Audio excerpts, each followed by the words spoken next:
Cosa ci racconta questa mostra Antichi Valori in occasione del Mandorle in Fiore di Agrigento 2026? La mostra propone un suggestivo percorso dedicato alle radici della nostra amata Sicilia. L'obiettivo è sempre quella della valorizzazione delle icone che a noi ci rappresentano da secoli. In questo preciso istante possiamo vedere alle mie spalle i carretti siciliani e l'Opera dei Pupi, che sono davvero due simboli molto importanti e secolari della nostra amata terra, tra cui l'Opera dei Pupi in modo particolare, che sono patrimonio UNESCO.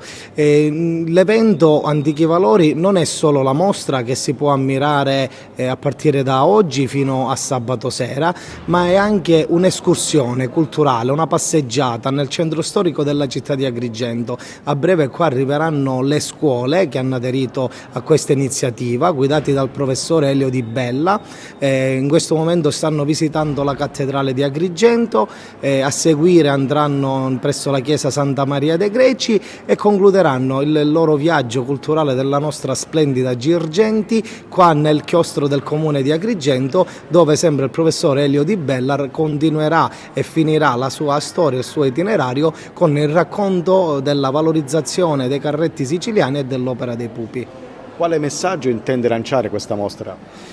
Un messaggio di vere tradizioni che ci deve sempre sentire padroni della nostra terra, legati alla nostra terra. Non dobbiamo mai dimenticare le nostre origini e l'obiettivo è quello di farle conoscere alle nuove generazioni